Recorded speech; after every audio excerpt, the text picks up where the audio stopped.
I mean, just for clarity, as you all know, obviously we always have a little chat about things and what's going on in the world. So, we're just going to keep it sort of have an informal chat, really, rather than our sort of professional get-up that we always have. Yeah. Which you and I obviously love. Sometimes it's just nice to kick back and talk over the news. I mean, what a week!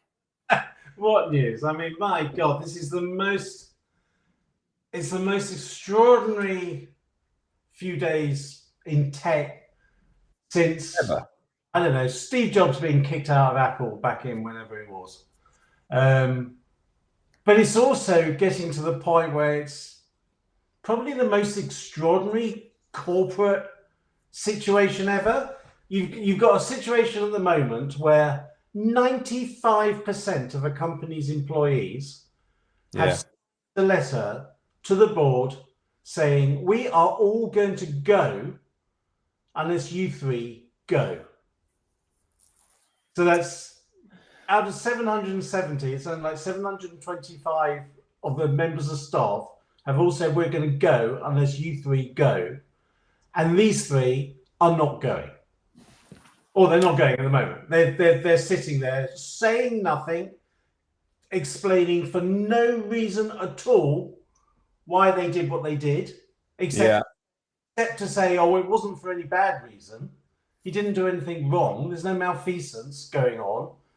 And then you've got these three Muppets sitting there destroying more value more quickly than probably has ever. Even Elon Musk couldn't destroy as much value as this. Okay, so let me ask you a question. So I've deliberately avoided a lot of the commentary on this and all of the sensationalism on this because I think there's a lot of it, and I'm trying to get back to basic fact.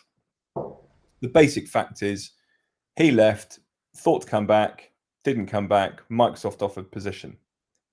In essence, well, he didn't leave. He was thrown out. Sorry, thrown out. Employees have had a revolt. They are not happy. They want him to come back. In the meantime, Microsoft CEO is getting all the plaudits for a wonderful move that he's made to bring Sam into Microsoft with the other co-founder. But what I don't get, and I haven't seen this in the commentary yet, is they're saying how wonderful a move this is by Microsoft to bring in this top talent, failing to mention really the link between Microsoft owning 49% of OpenAI, sticking billions into it. So as a consequence, aren't they actually bastardizing their original investment in the company in its first instance?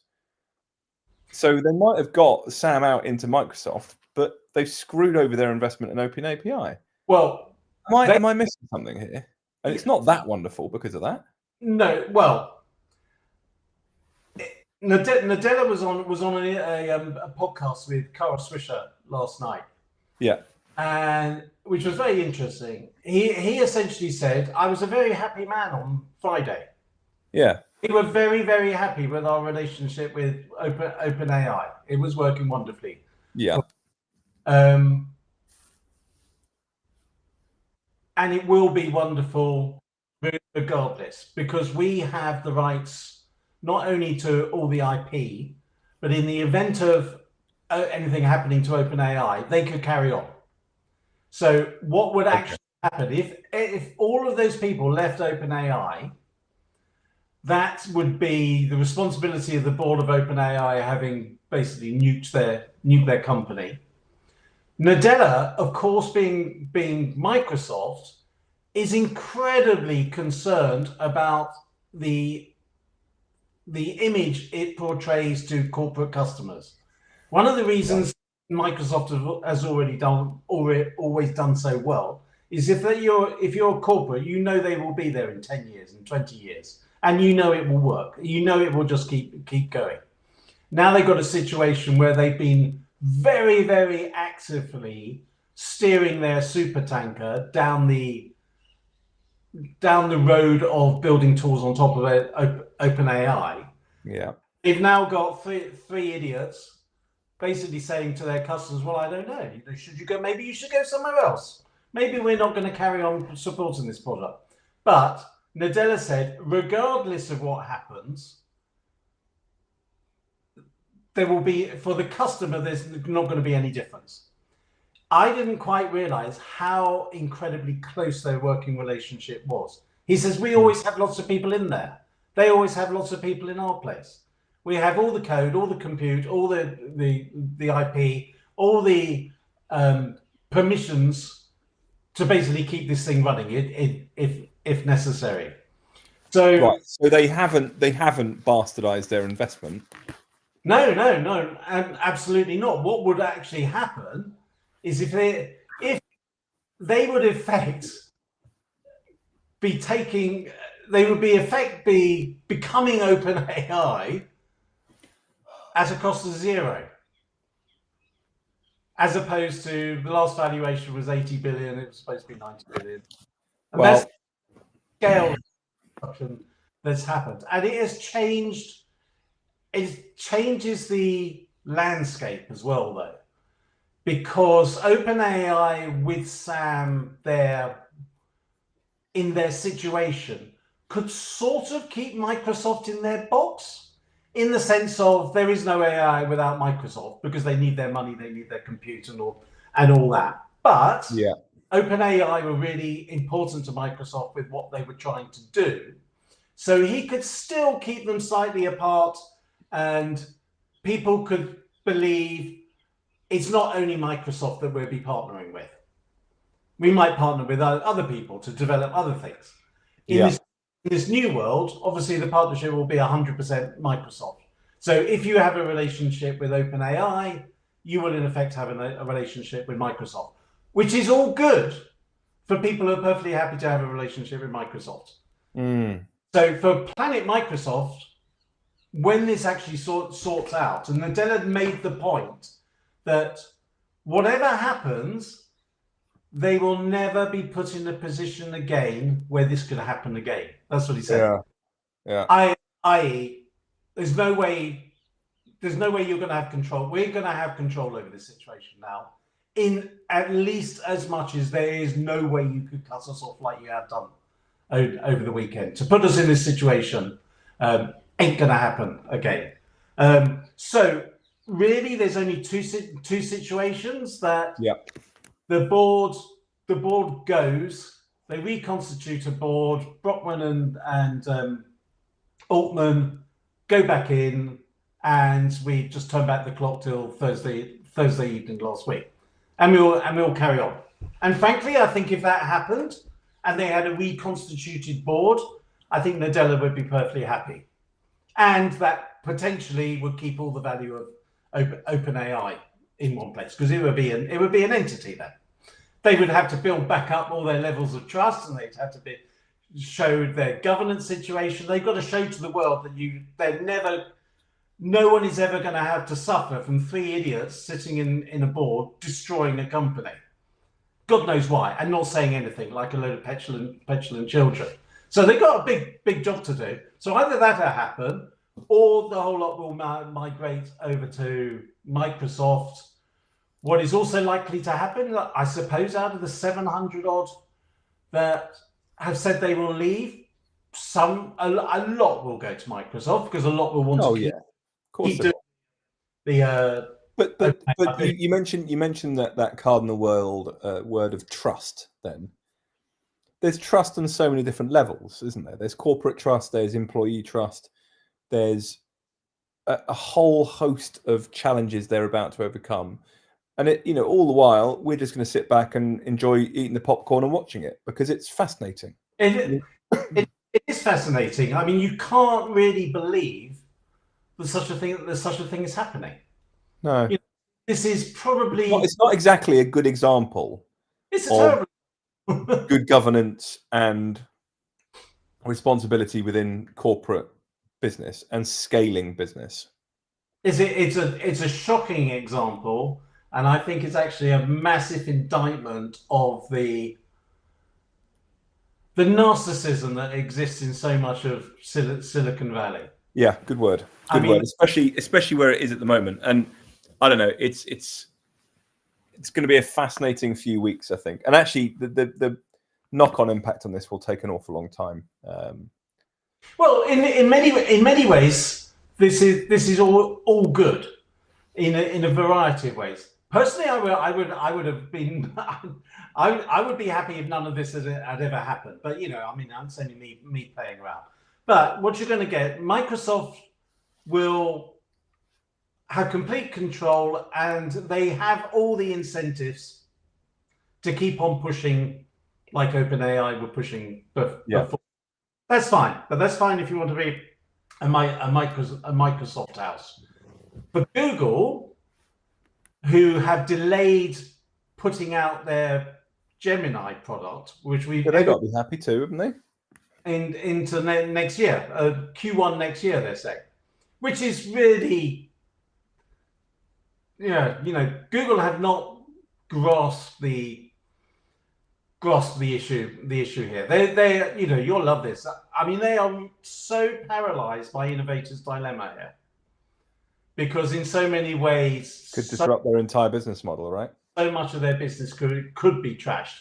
A huge amount of it couldn't be trashed, but a lot could be. Just a quickie, and this is going to just going off topic a little bit, but I think we use the phrase "innovator's dilemma" so flippantly because it's a book, and it's we always talk about it's an innovator's dilemma.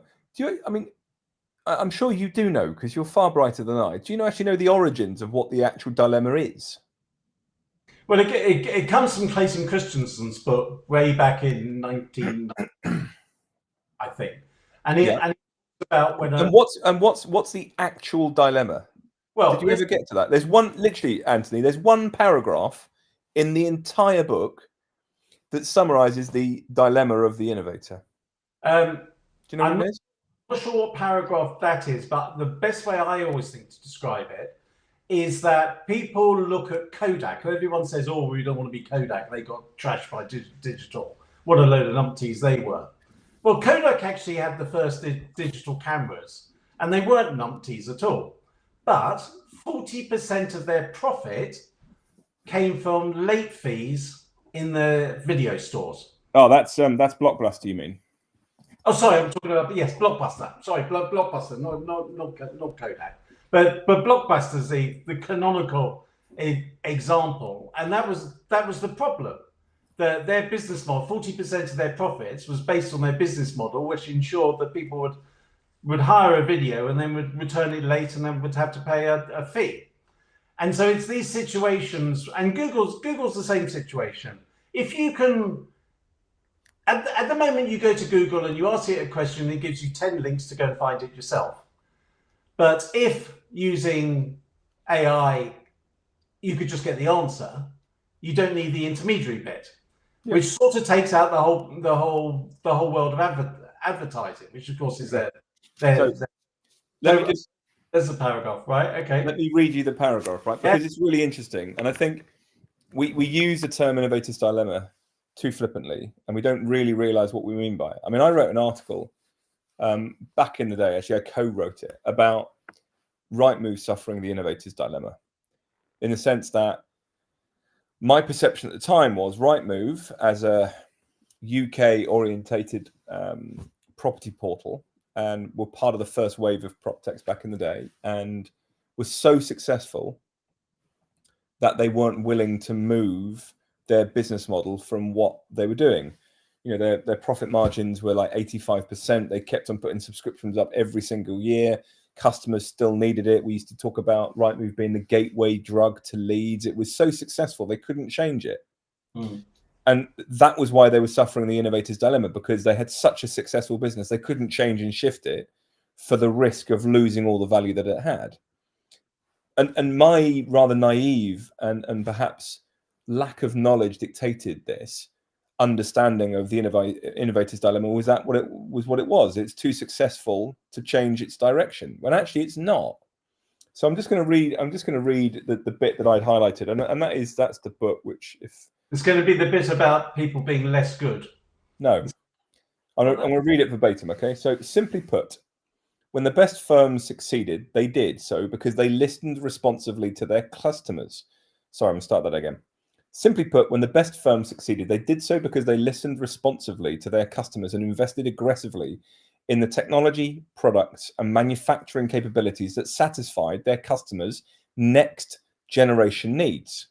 Okay, but paradoxically, when the best firms subsequently failed, it was for exactly the same reasons. They listened responsibly to their customers and invested aggressively in the technology products and manufacturing capabilities that satisfied their customers' next generation needs.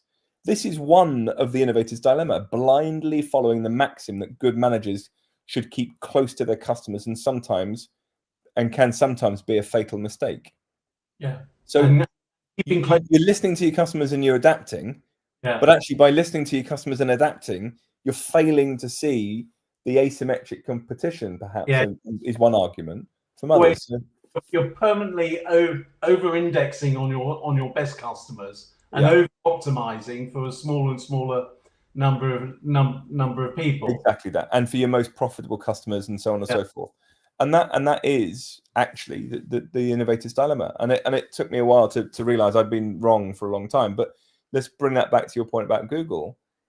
They've been so focused on, the sort of the cash cow of the online advertising space, which is predicated by search, that suddenly the asymmetric competitor, which is AI, has come along and has got the opportunity to give people exactly what they want, much quicker and much more bespoke. I don't use Google as much now. I go straight into my case, into Chat or Claude, and ask the question there. Yeah, it's interesting. And then I can expand and get deeper and deeper into it. So it's interesting you're saying that, and I was just thinking, that sounds strangely similar to real estate in a way, because Google's customer was the advertisers. Yep. But it was never the users of their product. They had to do a product which suited the advertisers. Yep. Now they have to actually do a product which suits the users, and the users are going, "Oh, just give me the answer. That will be fine." It's very similar, really, to the whole office market. That previously, offices were developed not for the people who were going to be using them, but for investors. Yep. Investors wanted an asset that would cost X and would yield about Y. And that's what we were trying to create. So the customer of the real estate company was the investor rather than their actual user. And funny enough, that's actually the same thing with Google now. Lots of the things they want to do, which would make the user experience better for their customer, they can't do because they have to satisfy their advertiser. Cory Doctorow, I don't know if you come across much of Cory Doctorow, the writer. He calls this enshittification. It's a whole book about it. Look it up. Enshittification. And he says it's and Google's a sort of great example that you start off with one or two ads at the top and you can find your things very easily. Now you're in a situation where if you want to go to a hotel, you can't find the hotel's website until about 2 scrolls down. And so over time, they've enshittified the experience for their customers. And it's a natural movement of platforms. And actually, this is worth thinking about, I think, James. The biggest problem with the internet, as it has been over the last 20, 30 years, is it's all been predicated on the advertising model. So everything has been designed for advertising. Everything has been designed for engagement. That's why you have so much problems particularly with young girls and that sort of thing, because they're encouraged to engage in all these things, and all these platforms want us just to stay on them all the time. And so they have to feed our basic instinct, because we like following our basic instincts. So, but what's interesting about the AI world, as it is at the moment, and hopefully, I think it's going to be much more subscription model, that you have to pay for it. So you don't need to advertise me if I'm going to pay for it. And so the incentives are very different in a world where you have to pay for things. And but again though, Anthony, that's classic. The challenge that Google have got, which is they have had such a working business model for so long, which has been so successful. They've possibly been slow to act here because they realize exactly what you've just said, which is this is so disruptive of their initial business model. And for so long they've been incrementally improving search, not radically messing with it and upsetting it, because they can't, because it's so good for them. And the search improvements are very semantically based in the background, which is, let's just improve the experience of finding the right result for the first time. And, adding in, what do they call it? Presumptive search, when you start typing something in and it finishes it and it shows you the top 10 search. So they've incrementally improved the search experience, but actually they haven't concentrated on the one thing, which is providing the best output for the answer. Yeah. And it requires you to click onto something which you don't know if it's going to be right. You probably will be, but you don't know. And then you've got to find everything in the, you've got to read through the crap, which is all SEO optimized. Whereas what all of the AIs are doing is actually giving you what you want without the fluff and the SEO optimization and the clicks here and the certain number of keyword density here and the, all of the old school SEO side. So it's giving you much more contextuality to your answer, which is what people are looking for. There was a very interesting podcast the other day, which is on Azim Azar's Exponential Substack, which you have to be a subscriber to see the whole video. But he did a video with the boss of Perplexity AI, which is essentially they call it an answering engine. So like Google, except you would go to it and ask, tell me about the Constitution of the US, and instead of giving you a list of answers, it would come back and it would tell you about it with each point referenced. So every item would be have a citation that this is from this source, this is from that source, and that source. And the boss of that was saying, essentially, we are doing what Google could, but they can't. Which is really interesting. And actually, I'd really recommend people have a go with Perplexity .ai. There's a free version, and if you just have a question, what ones are you paying for, Anthony? I pay for I only pay for ChatGPT. Okay. I don't pay for Claude, because with Claude you get the latest version of Claude. You just have restrictions on how much you can use it. Yeah. And I'm not over that yet. But I would pay for Claude. I'd certainly use that a lot.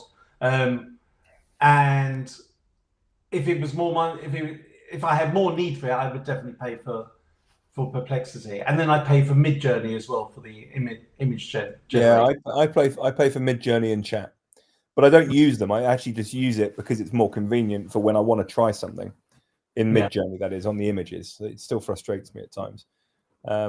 Anyway, what else is going on? What's happening? You got your course starting this week? Is that right? My course starts on Thursday, which I'm very much looking forward to. This is a cohort number 2 of the generative AI for real estate Hundreds people. of thousands of people paying you loads of money to. Hundreds of thousands of people paying hundreds of thousands of time, I hope. Exactly. No, I have a very nice cohort. I'm doing it slightly differently to cohort number 1. Okay. What I do in my course is I create a lot of online material. So there's lots of material for people to use. And I did loads and loads for cohort number 1, or for the course. And then I tried to cover it all in cohort number 1. And it's actually just too much. Yeah. Talking to people afterwards, what I found was what people really, really want out of my course. And first thing everyone wants out of online courses is networking. Regardless of everything else, everyone loves to meet and have a chance to spend some time thinking about things with other people. So the networking is really, really important. But people want a lot of hands-on use tips. So how do I use ChatGPT? Yeah. The power user. How do I get more out of it? And they also really like the case studies, because I have, at the moment, I've got, I think, 12 case studies, which are sort of 6 or 7 slides where these are companies that are doing interesting things within real estate with Gen AI, and it's a little bit about them. How are you using Gen AI? How did you implement it? What were the problems? What's the result? And people really like those because a lot of the case studies actually explain to you use cases very nicely at a level. So, oh, look what they're doing. They're using this to summarize this type of document. You go, yeah, but that means I could use it to summarize this type of document. And so you start to understand what you can do with these technologies by looking at the case studies. So this time I'm going to spend more time doing some really hands-on stuff with particularly ChatGPT, Claude, Midjourney, and then Perplexity. And I'm going to spend more time on the case studies, and I'm going to encourage people to just go and cover all the own material in their own time. So I think that's really wise, because in the process of the book writing, I've had several people just say to me, James, please, and they, rather than call them case studies, they call them stories. Just tell me stories of innovation and transformation journeys that that companies are going on. We want the stories. So I think you're very wise to go down that line of the business bit, because the practical theory bit is heavy. Yeah. Probably not, but people, there's levels of interest, of which I suspect, what is a LLM and how does it work and all this sort of stuff. Yeah, it's materially good to understand it, but people not going to really care. Yeah, and actually, some of the things are only relevant to certain people. So I have a module in there about preparedness. How does one need to prepare one's company for using it? And I have something about skills. What do the different types of people within your organization, what skills do they need to have? Which is fine if you're a manager. Yeah. Dealing with that, it's less interested if you just want to get on and use the tools. So yes, I'm going to take that sort of angle, and I'm also very keen to help people understand just how hard you can push these things. And from constant playing and reading and seeing what other people are doing or whatever, it becomes apparent you can really peel away. You can think of it like an onion, and you can really peel away and peel away and peel away, going deeper and deeper into a problem. For instance, how are we going to deal with X? Well, if you just put in a not very well formatted prompt, you'll get something back, and then someone write about it only gives you generic, boring, average stuff. Well, yes, because you put a boring, average question in. But if you put a good question in, and then you dig deeper all the time, the thing that came from Toyota, the 5 whys. Yeah. What happened? Well, why? It's like a child. Well, why? Why? Well, why? Yeah. Explore. Yeah. Yeah. If you use these LLMs like that, they're absolutely fabulous, because they don't have intelligence, but they have read everything, and they can retrieve that information really, really quickly. So they can be absolutely fantastic educators, they can be fantastic mentors, and they can be fantastic innovation sparring partners. So do you know what it feels like to me? Going back to our initial talk about Google and the asymmetric nature of what AI is doing to to bastardize its search problem. When I'm using an AI to help me understand something, or to help me make sense of something, or formulate an idea in my head, it feels like I'm going on a journey with it. It never feels like it's going too fast for me, because it's taking what I'm telling it and it's giving me the information I want at the sort of the level I need, and then it allows me to go in deeper accordingly. So I feel like I go on a journey with it. When I'm using traditional search to do that, I'm essentially, it's like a really shit teacher that just sticks something on a blackboard and gives you the literal explanation back at you with an arrogance that I should know it already. And I think that's the difference I'm finding between search, which is, well, you should know it already, and just read all these different bits and pieces till you understand it. Whereas all of the sort of the AIs and obviously the powers that be behind it, they take me on the journey at the level I'm at the particular time where I've put the prompt in. Yeah. So it feels much more inclusive and supportive of my level of expertise at that point. Yeah, you can tune it for your own skill set. So as an example, I've got a history art degree and art lovey, despite running software companies for 20 years. But I'm very interested in a lot of science stuff, even though I don't really understand it. Yeah. So it's really fun for someone like me to go into ChatGPT and say, "Can you please explain string theory, but to a history of art graduate?" And it's clever. And it's fantastic at that, and it will explain it in the sort of term. If you go in there and say, "Can you explain string theory?" and I'm a computational statistics PhD, you're going to get something completely different. Yeah.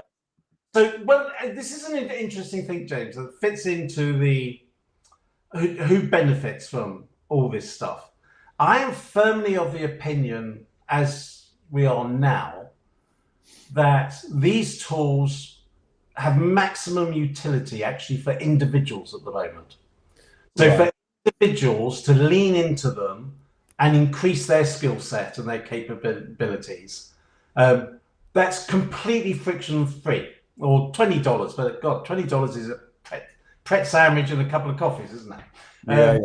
So it's sort of nothing. But for $20 a month, you've got all of this, and you can just sit there and how do I get to be smarter than him or her? How do I progress my career? How do I do this? How do I do that? And there's no friction in there because individuals don't have baggage in the way that a company does.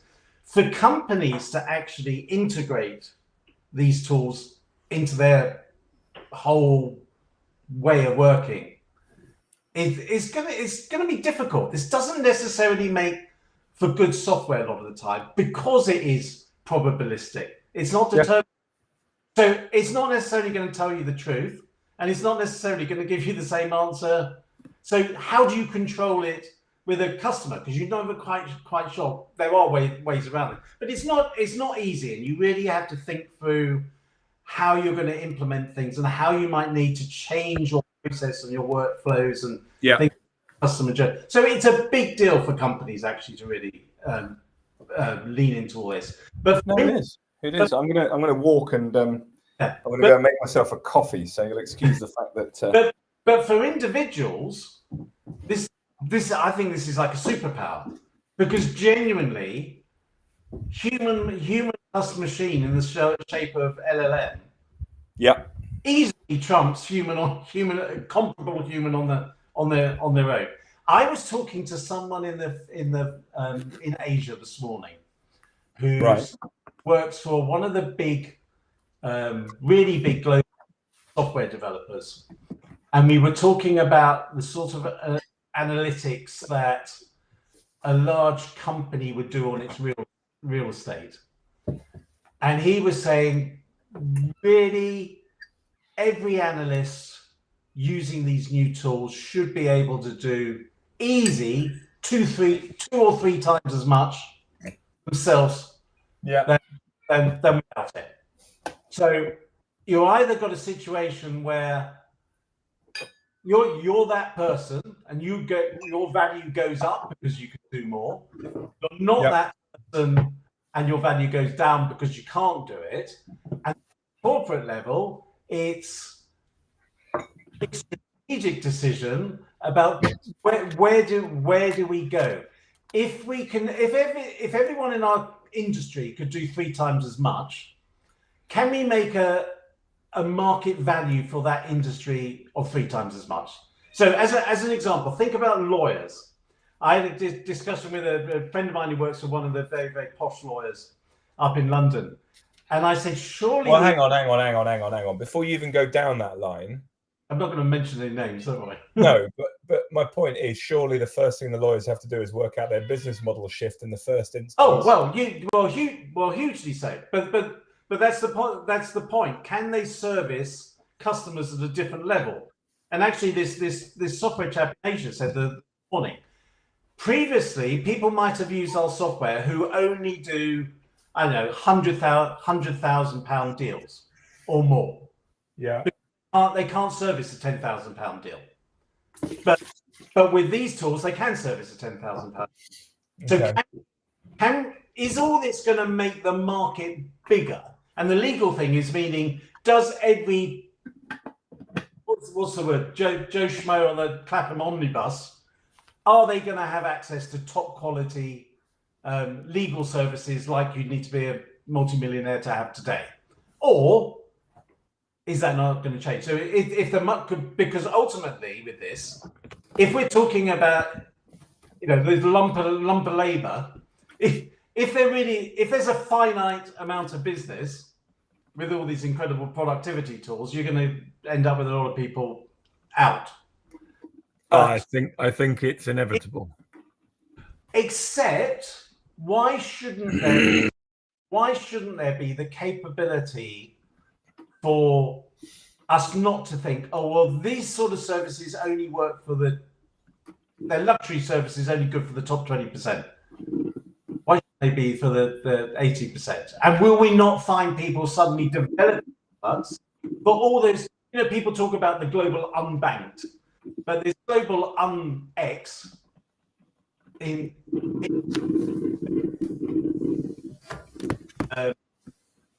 but yeah, I mean, it is a deal. You think the world's the market will expand to. I'm just gonna say one thing, Anthony, because I mean we've now spent 37 minutes discussing the world of AI and all that lot. Yeah. What is lovely is to hear you talk so passionately about it, and for it to be changing so much. And there's one thing that annoys me more than anything else itself, is the people who profess to suddenly be an expert in AI. Yes, I saw your comment yesterday. And it just makes me laugh, really. And I think, you're one of the few people that genuinely have immersed themselves full on in this area and know what they're talking about. And it's just good to see, really. So, where then, James? So you've been working on your 50 in 50 interviews in 50 days for your digital transformation book. What have you learned that you didn't know before so far? Or question number 2, which of your prejudices have been confirmed?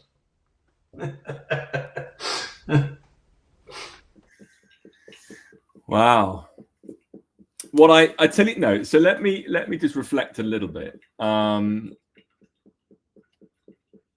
I think what I have definitely learned is there's a big difference between innovation strategy, theoretically speaking, and what it is in practice. So I've had a lot of various discussions all around the world, actually, with JLL, who in the first instance, when I was reading about what they did, so Christian Ulrich came in as the CEO of JLL back in 2016, and over the next sort of 2 or 3 years put in place JLL technologies, which obviously then led to JLL Spark as an offshoot of that. And anybody who reads innovation strategy stuff will realize that you need to set out different company structures in order to house an innovation and a disruptive element, because for various reasons, one being risk alone, which is you can't risk the mothership when you're doing innovation and disruption theory because it's too much of a risk. Stakeholders and shareholders will not be happy because obviously it risks the bottom line. Things like embedding a culture throughout an entire company of innovation disruption is difficult to do when it's across hundreds of thousands of people. Mm-hmm. Many different business lines, many different geographies. So actually setting out a smaller entity is a very good thing to do, like what they did. Having a corporate venture vehicle is very difficult to do. Having it run separately is very good. Financially speaking, expecting a 20% return on investment for the mother company is unrealistic, because when you've got multi-billion dollars of revenue, adding 20% to the bottom line is never going to work. Mm-hmm. But 20% on the bottom line of a much smaller entity is much more feasible. So actually the results are easier to do. So all of that lends itself to what JLL did back in 2016. And I will say that it confirmed my thinking along the lines of, well, that's a good thing for companies to do. And I found that really interesting to hear the different stories about it. And I've got much deeper to go in all of that in terms of the structure of why it got set up. But they've been very public about it, which I admire. But what's interesting is then talking more broadly. And I had an interview yesterday with Tanguy, who is effectively employee number one of JLL Tech. And I asked him a question, which was, so if somebody in a different JLL business unit or company, a country, has an idea that they want to run through and JLL Tech or Spark chooses not to do it, are they then hamstrung by what you decide, or can they still go ahead and do it? He said, no. If it's not JLL Tech, it doesn't get done. And I've heard that completely ruined by other JLL people who set up innovative ventures within JLL, not JLL Tech or Spark, because JLL Tech and Spark weren't doing what they wanted to do. So that's been really interesting for me, which is that the narrative of we are the innovation arm, and if we don't agree with it, we don't do it. And yet JLL are actually doing it anyway because they feel that perhaps JLL Tech doesn't speak to their market. So that's been really interesting. So theory on the one hand, I think JLL have actually got it right, and they've been very transparent. And actually, if you know your stuff, you think, okay, they're on it. In practice, perhaps over the COVID crises, the economic downturn that we're currently experiencing, the narrative doesn't fit actually what's happening. Equally, again, I'm interested to delve more into CBRE's policies and strategies. I'm finding that quite interesting at the moment. I had a good chat with Mike Geddy, he's very good on the EMEA side. He was really thought-provoking in the sense that they have less of a structure like JLL do. They have much more of an emphasis on the individual being innovative, and as a consequence, the collective sort of power of the individual is really important to them. But I'm not I'm not entirely sure that's true, and I want to delve more into, because they're much more hidden around their strategy than JLL are. And I'm trying to line up a chat with Sandeep, who is one of their global C-suite, to actually delve into that and find out a little bit more about the sort of the strategy of the innovation globally with them, because they're making massive corporate venture bets, and they've got some fantastic. They were obviously big into VTS back in the day with 100 million invested, and yet they then invest sort of 300,000 in smaller startups. So there's a real interesting angle there about being both late stage and early stage in businesses. So there's not really a clear investment thesis as far as I can tell at this moment. And I'm trying to get into the detail and the weeds of what they're doing. That's an interesting thing as well, though, isn't it? How do you keep people being very innovative and keep pushing once they're comfortably in a prosperous mothership? And, they've done really well on the way in, and then, fine, they're not going to get booted out. Their customers still going to buy them. What do you think about? Just commenting on that for a second. That's a mentality which the corporates just don't seem to have. Which is, startups are very comfortable being uncomfortable. Yeah. And I get that feeling throughout. And I think that for example, if I was now, based on all the learnings I'm gathering from all of these different large companies, I'm about to speak to Cushman about theirs and Colliers about theirs, and a lot of the other more regionalized businesses I'll be looking at as well. Sorry, Anthony, say again. Cushman have been talking about some new AI plus thing. Yeah. This morning, which I haven't come. Yeah, so I've just lined up. So Ross Hodges, who leads on the global technology side, finally has. That's what hold on. I met with him this morning, actually. Funny enough. Oh, did you? Well, I'm meeting him on the 8th of December to have a chat about their side of things. But once I've got a much greater understanding of exactly how everybody's building out all their innovation businesses, hopefully it will provide the great stories and case studies that I can share within the book, but also more broadly, when it comes to setting up an innovation strategy. If I was to go in house with one of these big businesses, one of the first things about culture is that we can't be comfortable being comfortable. We have to have an attitude of being uncomfortable with what we've currently got and what we're currently running, because we owe it to ourselves to always be looking at what next, what if, how can we do that better? And I just don't think it's necessarily there. And that's mixed in with the attitude of psychological safety, which I'm, we obviously talk a lot about, and Dr. Amy Redmond, who I'm doing the book with, is a huge advocate for that, and her expertise is significantly around innovative leadership and how you create that culture of psychological safety. I need to phrase this right, because I don't mean it to be an anti-psychological safety thing, but I wonder how psychologically safe one would have felt back in the day working for Steve Jobs, or his. Well, certainly Elon Musk. There's no way you'd feel psychologically safe working for Elon Musk today.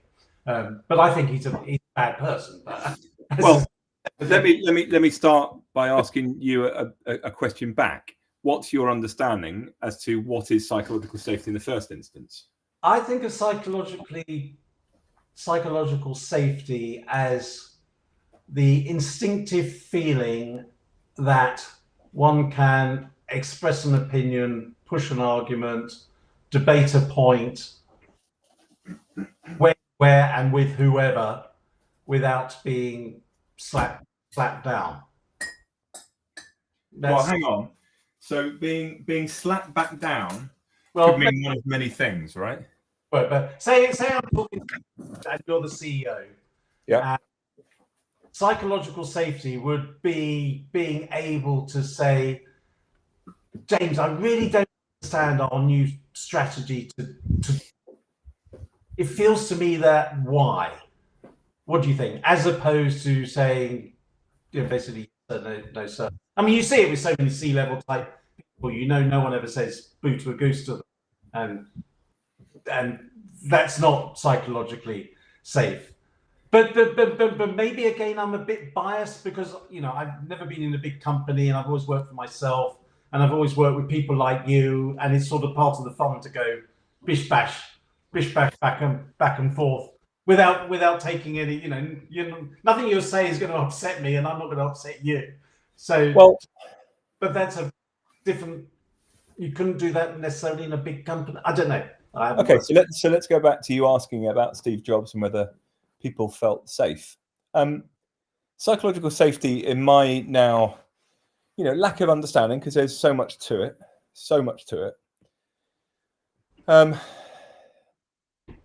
But a huge component of that for me is feeling as if you can, number one, make a mistake. Yes. And it not be punished. Do I think it would be comfortable? I still don't think it'd be comfortable, but would it be acceptable? Probably yes. Yeah. As long as you're learning. What about the comfortable bit? Because I do get a feeling. I get a feeling on LinkedIn sometimes that a lot of people are desperately keen to be super comfortable all the time. I don't want any friction. I want nice. Why can't we just all be peaceful and love each other, sort of thing? And sometimes, I think I know where you're going with this, because you're typically outspoken in a lot of things. Well, yes, but the difference there, Anthony, you have the keyboard warriors, and you are one of them, where you can't express emotion through a keyboard. Generally, it's quite hard to do it. That mixed with people who can take things quite to heart quite quickly because of the nuance of digital communication. It's a terrible mixture. But we're just talking here about creating the environment on which people know it's okay to make a mistake as long as they're learning from it, knowing that it's okay to challenge leadership when they can, and that it's not going to count against them. So I was in Hong Kong last week, and I did a small video because I felt it quite strongly in the culture of innovation. We're walking along the harbour. Yes. I was. And I talked about hierarchical deference. Which I was quite surprised about, actually, it being Hong Kong, which was, always been the super buccaneering.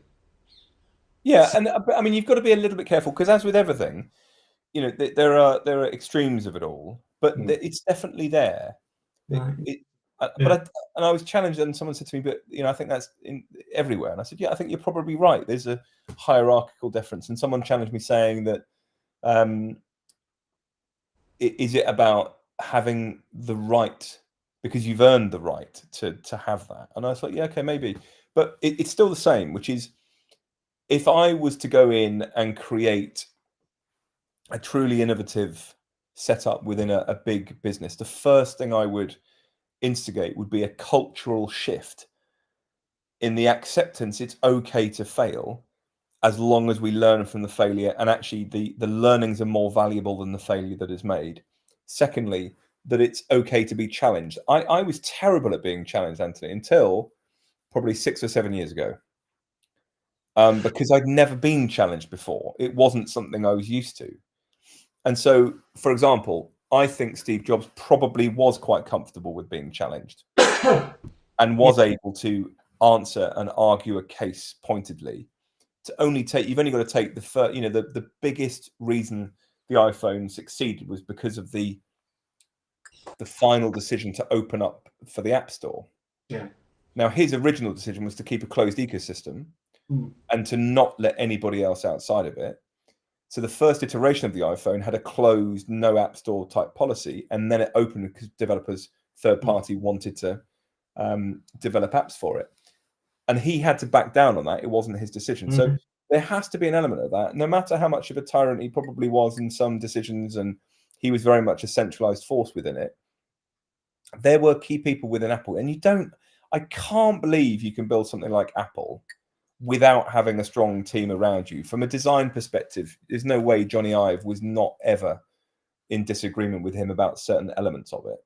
And there must have been moments where it was challenged. I mean, we can only, I suppose, guess on the dynamics of the relationship. There's a very book, by the way, I don't know if you've seen it, which is all about the iPhone, the sort of history of the iPhone, and talks about where it came from and how it's made and where all the parts are. I've forgotten the name. I'll dig it out, but it's very interesting because it talks about how did they build this, because it was all built in secrecy, and it's a typical Apple thing that you give these people and you stick them in some place and then no one sees anything. Well, it's quite interesting.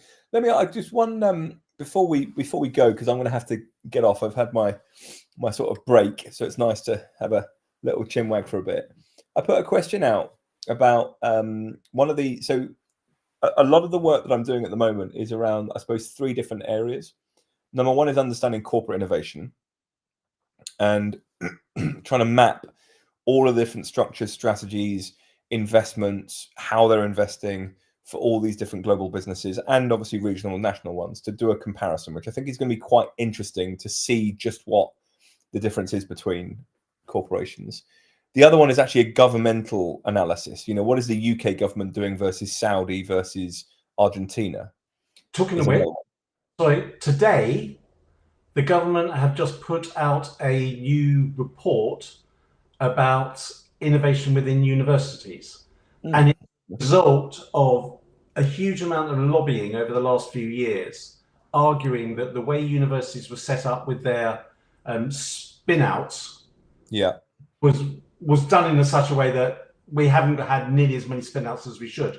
And there's a big change going on or theoretically going to go on within universities to help generate a lot more spin-outs. Again, I'll forward it to you. Pass that through. But government intervention in innovation, for me, is quite an interesting angle.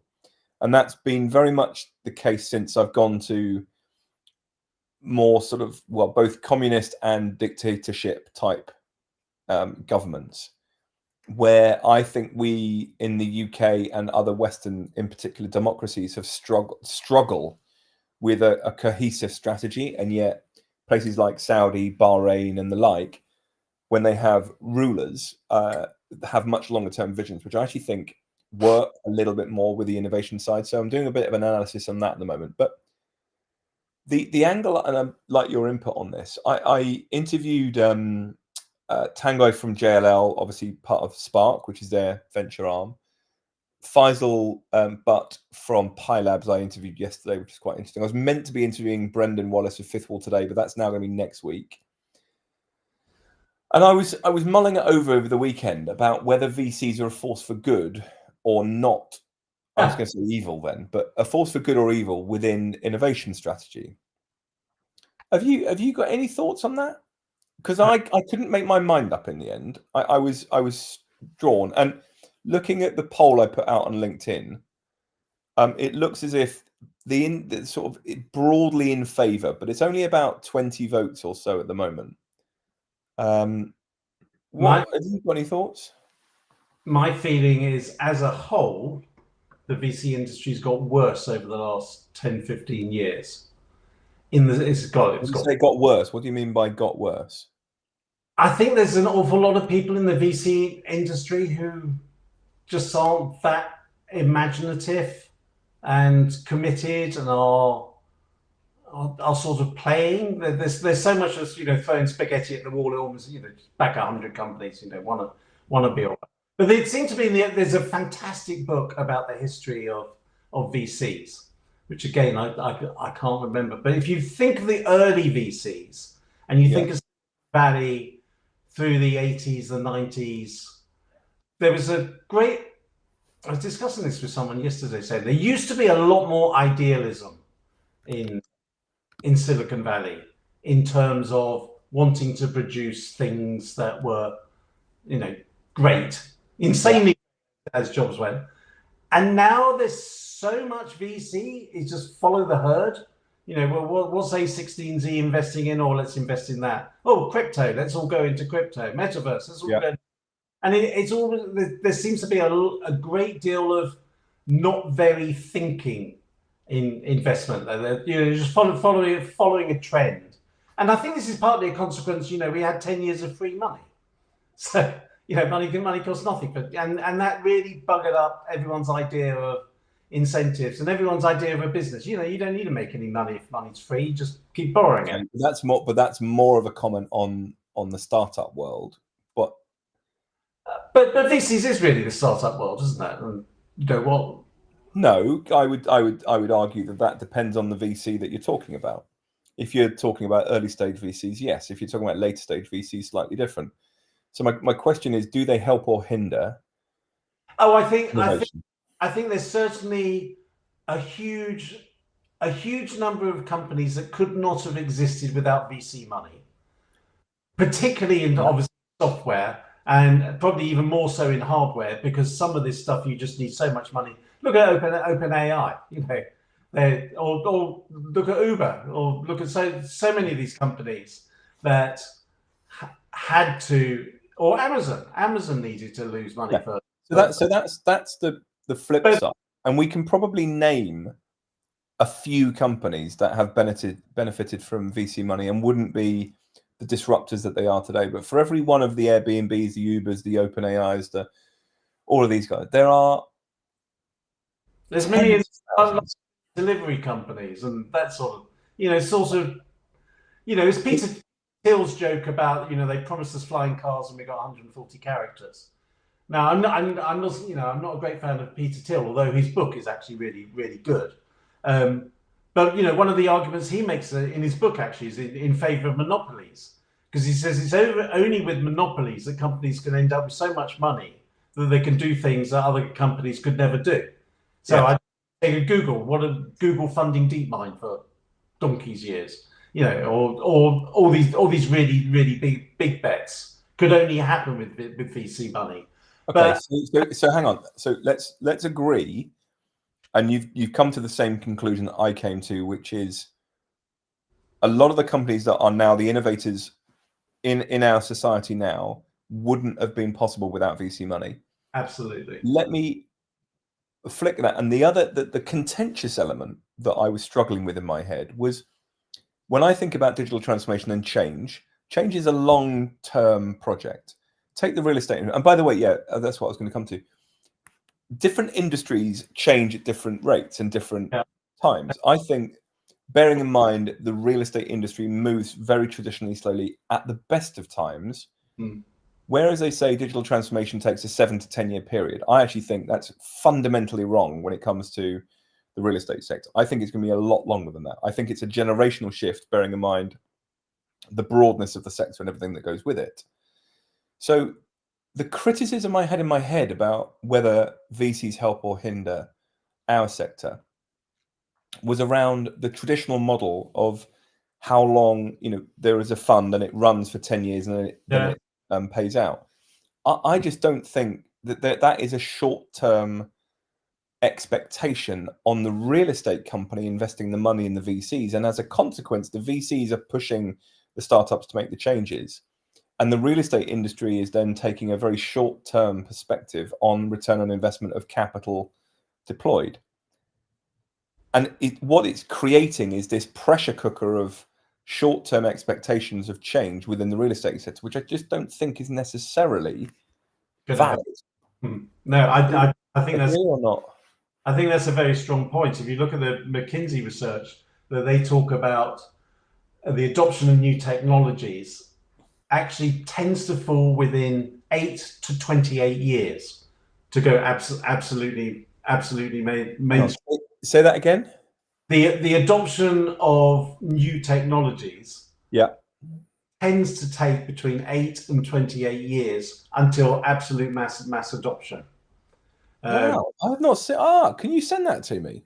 Yeah, it's in actually their big Gen AI, the impact of Gen AI on the economy. I'll send that. Yeah, write that over, would you? I've not seen that stat. That's quite an interesting one to kick off with. They're saying is some of the new technologies will move faster, but it's always this problem of stuff takes a lot longer. And of course, in the real estate cycle, a big development is a decade. So it's a decade, and not a lot changes in the middle of the time. I think people have to be very careful about taking VC money unless they're in a VC type business. What was WeWork's problem? Essentially, that it took God knows how many billions of VC money, and that made them expand at a crazy rate. And it's just not a VC business. But the long-termism of a VC thing is very good. It's one of the UK problems, isn't it? That you certainly banks in the UK, or I haven't made my four-time return, and we've been going 15 months now. Sorry, you're going to have to wait. Try and build something bigger. Agreed. It's a very interesting area. That as is. No. Sorry, are you doing much about the central question of build or buy at the corporate level? Do we build stuff or do we buy it? I'm personally quite a fan of companies building stuff. On top of Ben Thompson had that famous phrase of that you can buy is by its nature not a competitive advantage, because someone else can buy it as well. I think companies. Okay, it's a good question. To answer you directly, am I covering it? I should be covering it. I haven't considered it yet. The problem, I have to say, I said to Amy the other day, or Dr. Amy, as I've now got to call her, because everyone now keeps calling her Dr. Amy. I said to her the other day, because she's from outside of real estate, but a specialist around innovative leadership. I said, the one thing that's scaring me at the moment is just how much that could go into this book. And it's very difficult. And I'm almost trying to avoid going too specific into the real estate business model. Yeah. But things like build and buy are absolutely part of the innovation strategies that need to be considered. So, what we're doing is we're looking at the framework of innovation and digital transformation, of which there are about 18 different frameworks around the world about what digital transformation looks like. And within those 18 frameworks, there are 60 factors which are present in all of those 18. Really? Yeah. There's only, I think, 5 or 6 that are mentioned more than 5 or 6 times.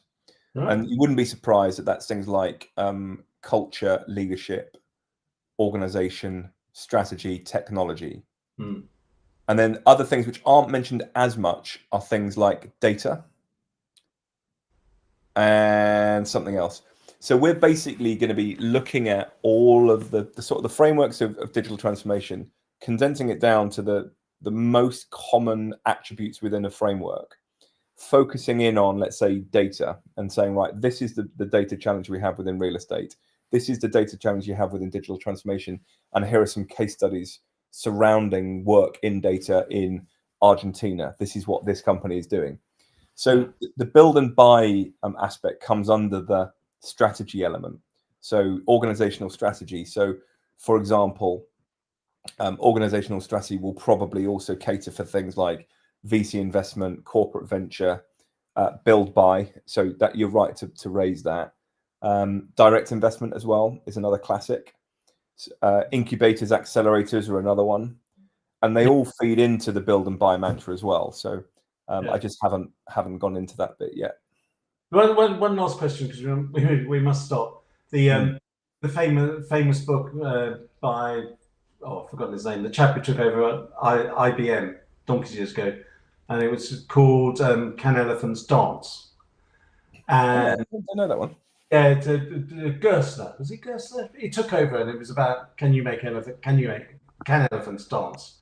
But the idea of a real estate company in 10 years' time is going to be a company that exists now that transforms itself, or is it more likely to be a spin-off built from the ground up in a completely different model?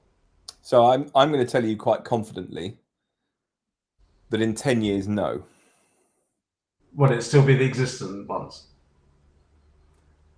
Anthony, bearing in mind, mate, you and I have been ranting and rambling for 10 years, and sod all has changed in 10 years. Yes. But no, very seriously talking about it, the real estate market is cyclical. Leadership within real estate is cyclical. And the biggest challenge we are going to have as a sector to change is going to be the culture of innovation within our businesses. And what we've started to see this last year, PropTech failed. I failed in terms of bringing the industry on the journey of technological innovation, and that we can make our businesses more efficiently and run better using technology. PropTech wasn't a strong enough narrative on both carrot and stick. It only had the carrot. What we've got now with what is the biggest political hot potato of sustainability is the massive stick the industry needs, right? So we have the stick. We also, I think, have a much broader issue of affordability. I think sustainability and affordability are the two biggest sticks that we're going to beat the industry with, which means that whilst PropTech never made the purchase because it was just about carrot, we've now got the carrot of technology innovation mixed with the stick of sustainability and affordability, which is going to force the industry to change. And it's going to give the leadership and the various stakeholders of leadership the initiative to make change. Now, we're at the start. There's been this sort of this protagonist movement of what we need to do to allow us to change and give our leaders the excuse to change, which isn't going to affect them personally and professionally about, well, you tried this and you mucked up. You tried it because you had to, because you were being forced to. We've now got the movement has started. So I think we're now at the very start of that journey, which is an education piece. It's a PRable piece to bring the real estate market up in terms of we need to start moving forward. So I think we're just at the start of, we're coming to the end of the digitization piece. We're moving to the digitalization piece of making new businesses off of digital businesses. And that will pave the way to digital transformation in certain aspects of the industry, not in all. So I think in 10 years we'll be in a much better place, but I don't think we'll be fully transformed to digital ways of working and new business models and new profit centers. And I went to an incredible business in Hong Kong last week in an innovation lab, which was set up 5 years ago. And the business handpicks startups, puts them in an innovation lab to show them as a proof of concept to work out whether they want to use them as a business line. But they bring in all the competitors of theirs to the innovation lab to test out the startups that they're also testing. No, right. So that mentality of understanding that competition today is not your competition tomorrow, it's the first time I've ever seen it globally being witnessed. And these are, again, the stories I want to try and eke out and explain to the industry that you can do it.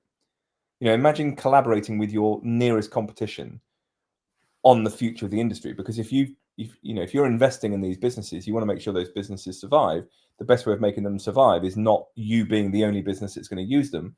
So you have to bring in your fellow businesses to use them as well.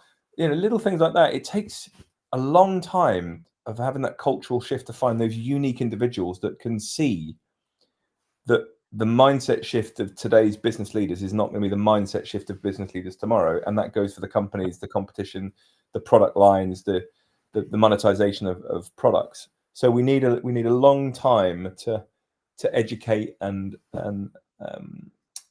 to help people understand those changes. So yeah, in a decade, it'll be a long way forward, or further forward than today, but nowhere near. Yeah. And my only thought would be we might live in a much more bifurcated world by then, because it is going to take a long time to go through. But there certainly are going to be companies that are set up, start with today as day one.